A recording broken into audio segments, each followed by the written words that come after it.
Good morning, Fort McMurray, Wood Buffalo, and the rest of the world. You've tuned in to the Mac City Morning Show. I am your host, Elliot Pierre, and we're going to start today's episode off the same way we start every episode off, with a moment of gratitude.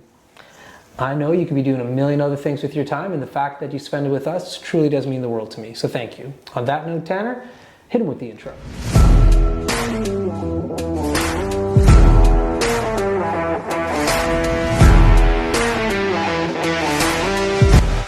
How's it going, you guys? It's Jake White, JJW, coming at you from Norrell Toyota in Fort McMurray. Just wanted to say hi and come on down, check the place out. Hi, my name's Richard. I'm the service manager here at Norrell Toyota.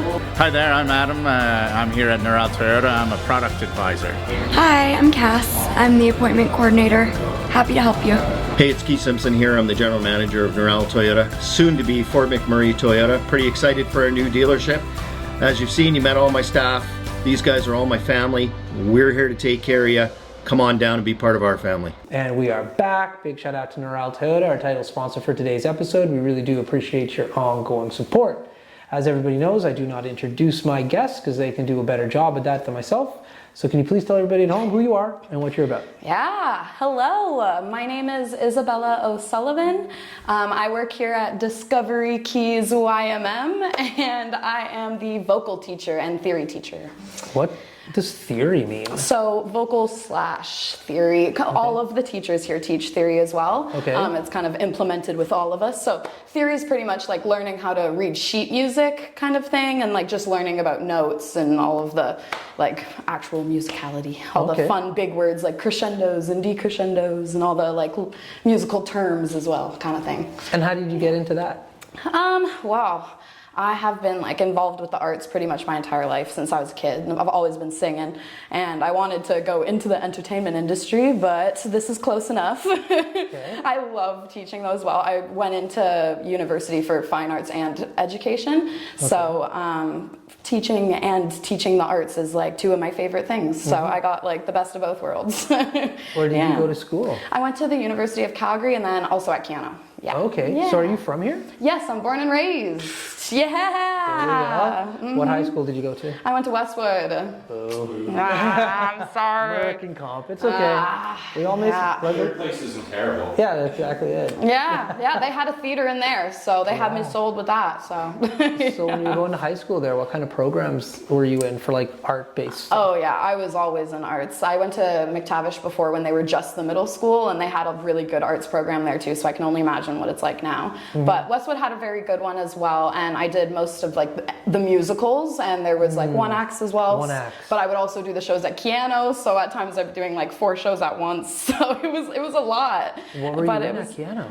At Kano, they just have theater shows all the time. No, I know. I go to Kano. Oh. Like that's what I'm asking. What were you in? I might have seen you. If you just went to La Liaison in Kano, I was in that. I hear that was good though. Yeah, that was a fun one. That was just like in April. Yeah. We did that one, and I was in that. And then I did Addams Family, and my show I did before that was Flashdance. Oh. Yeah, so that was in 2020, I believe. Yeah. Wow. Yeah, and I did Flashdance. I did Mamma Mia at Kano. I did a couple of them. Yeah. Nice. Yeah. And so, like when you got started, were you just one of the background and you're moving around with no parts? Are you trying to sing? Are you trying to act? Like what are you going for? A lot of the time, I think I got myself here because I practiced really hard with music and with singing, so I think I'm at the point where I can teach it, which meant I'm pretty confident in myself, so a lot of the times I got pretty big roles, so it was normally like, look at me! Yeah.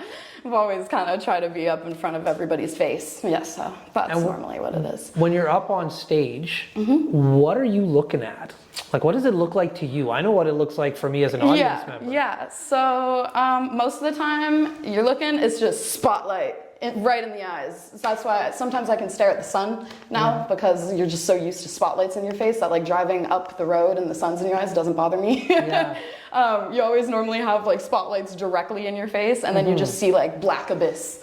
And normally you can see like silhouettes of people sitting in the seats. You can sometimes see if it's like a sold out show or not. Right. And normally you just kind of can see like heads and it's just all black. So you don't really see anything. You just see lights and then dark. Interesting. Yeah, and then a lot of the time most of transitions and everything is in like full blackouts. So then you see nothing.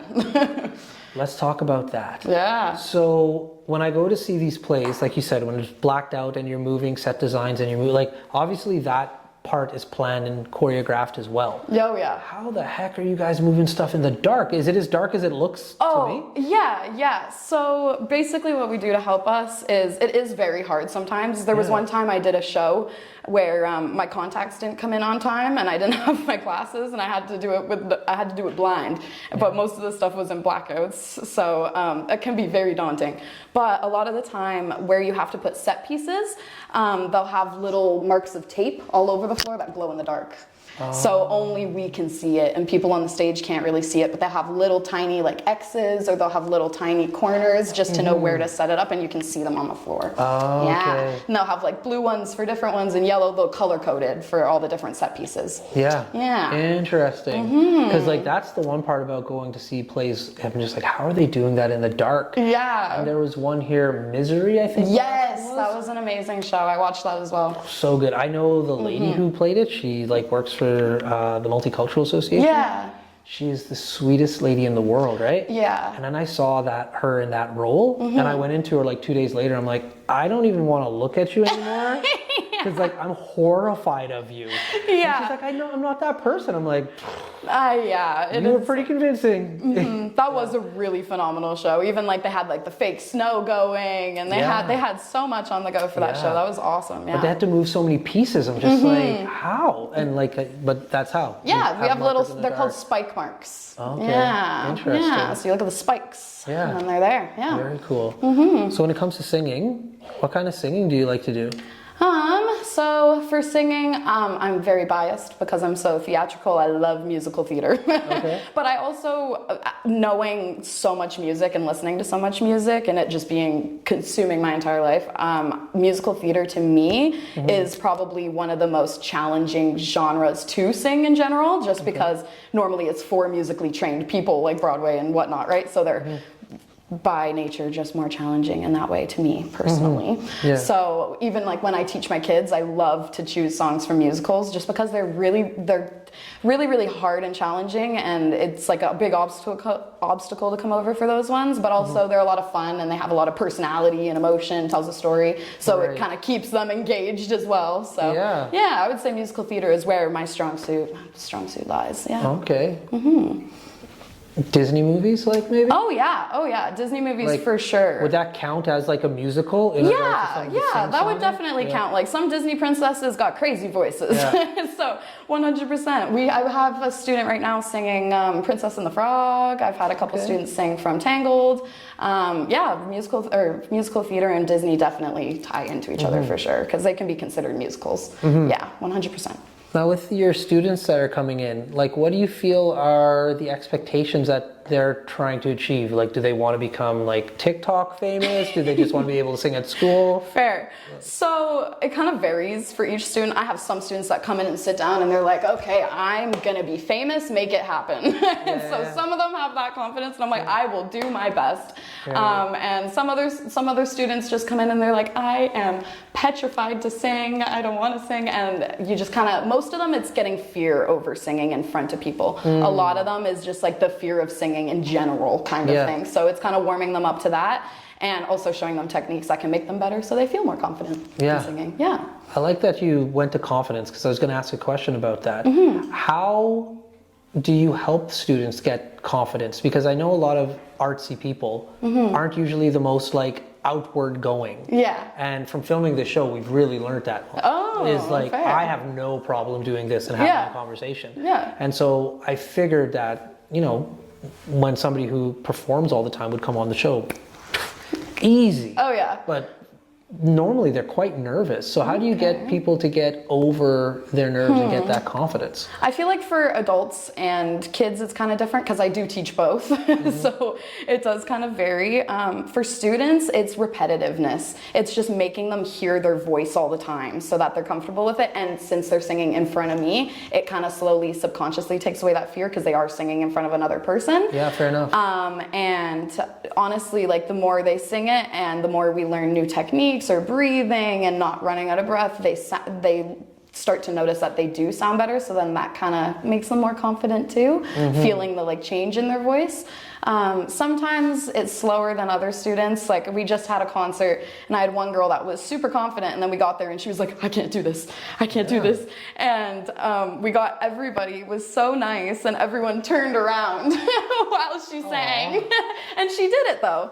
And she was super scared, but everyone turned around and she still sang in front of the entire room of people. So it's little things like that. It's different for everyone, I think. Yeah. I don't know. I have a 9-year-old boy and he performs piano and he Irish dances and he plays basketball. He does all this stuff. Yeah. And it's always in front of groups of people. And I'm just like, I get playing a sport, but doing like playing this or like singing, that's only you. Yes. I feel like it's just a lot of practice. Practice makes perfect. You hear it all the time, but like I genuinely do think just like hearing yourself over and over and the parts that you're like, because most of the time when you're super nervous to sing a song, it's because you're nervous you sound bad, right? So when you're singing it over and over and you're like, oh, this part sounds bad, I need to change this, but you have me to help you as well. It's kind of an easier way to kind of make that process go faster. Okay, interesting. Now, outside of the plays that you performed in, when you went to university, were you able to keep that up at university, or did you come back and keep that up? How did that work out?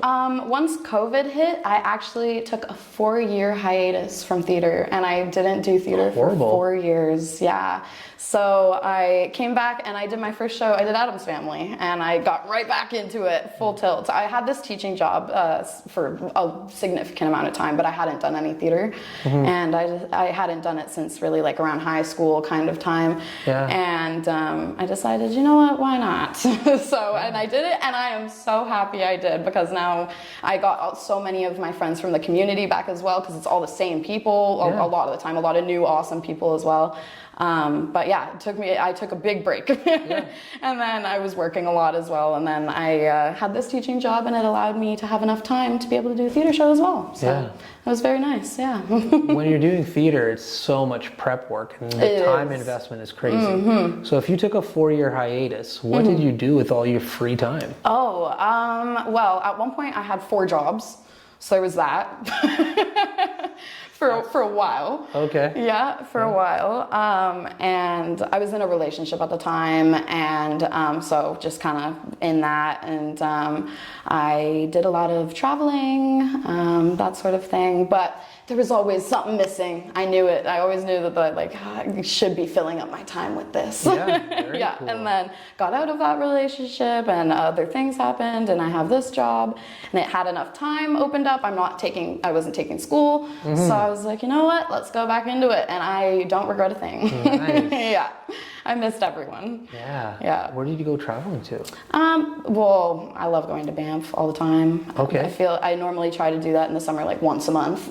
Okay. I go there a lot, or just like, Edmonton. I like going to concerts. So most of the time, like anytime I find a concert, I go. The wrong person to tell you like concerts, dude. What kind of concerts do you like? What kind of music? Oh gosh, my favorite band is Red Hot Chili Peppers. Yeah, they're my favorite. I have a tattoo for them. Have you seen them live? Twice. Nice, they're amazing. They're so good. I saw them once in Edmonton, once in Toronto, and they were amazing. Yeah, I love them. So they're my favorite, but I've seen dozens of concerts. So to ask me what my favorites are, I have to say Red Hot Chili Peppers. But, this jerk tricked me just a few days ago. We're going to Base Canyon in Washington. It's like a huge EDM festival. Oh, sweet. It's gonna be a problem. Like, he showed me like the poster of like all the artists that are going to be there. The lineup. I was like, oh, this is wild. I can't wait to go. And then he mentioned it. It's just I don't listen to numbers very well. And he's like, oh, by the way, there'll be like 25,000 people there. And I was like, oh yeah, sure, cool, whatever. Cool. And like we went to a festival last year, and we're going to go. 800 people. And so I was just like, oh yeah, in my head, I'm like, it'll be the same. Light work, yeah. And then he showed me the bird's eye view of like where he was in a camp. I'm like, my Lord. Fair. So I went to an outdoor concert in Kelowna this past summer, and it was pretty full there, and it was outside, and there was probably around that many people, and it was like lineup after lineup. I got to see Brand Van 3000 and like a bunch of really cool cool ones. Yeah, it was great. Awesome. Yeah, big concert gal. Yeah, okay. So music is a big thing for you then in general. Oh yeah, that's why I love this job so much, because I just get to share my love for the arts every single day. I just get to paid for what I love to do. Yeah. So, Makes so life easy. grateful. Yeah. And then Yeah. this job just fell in my lap at the perfect time. Like I couldn't be more grateful for it. Yeah. That's It's awesome. awesome. So when you have kids coming in, are they coming because they want to learn how to sing, or do you find their parents are sending them here to try something out? So normally it's like a 50-50. Some students come in every week and they're like, oh, like miss, like my throat is so sore. Like it's been so, like I did so much math today. Like I just please. And then you can tell that it's the parents that put them in. Right. But most of the time, like a good 90%, I would say, my students want to be there. And that's also why I love this job so much, because it's different when it's private lessons like this than going to just like a public school or normal school, because they want to be there and they're eager to be there. So they're so exciting getting to kind of see them share their love for music too, because their eyes are just lit up the whole lesson and it's so fun. Yeah. And you know they're having a fun time. So That's awesome. Yeah. Now, Tanner tapped his watch. That means we're out of time. But before we cut you loose, everybody gets a shameless shout out or plug. So you have the mic, the camera, the lights. Have fun. Sweet. Okay. Well, first of all, Discovery Keys YMM. You can go to our Facebook page. We have a whole bunch of lessons for piano, voice, ukulele, violin. We have everything. But I'm the voice teacher. So if you're looking for voice, Isabella O'Sullivan. What else? There will be a ukulele and vocal ensemble that we're kind of starting in the fall. So that's going to be kind of like a little choir in its own that will be doing little festivals and performances in other places if anybody's interested in that as well. Cool. But yeah, that's about it. There we go. Yeah. Well, for McMurray with Buffalo, the rest of the world, that's been another episode.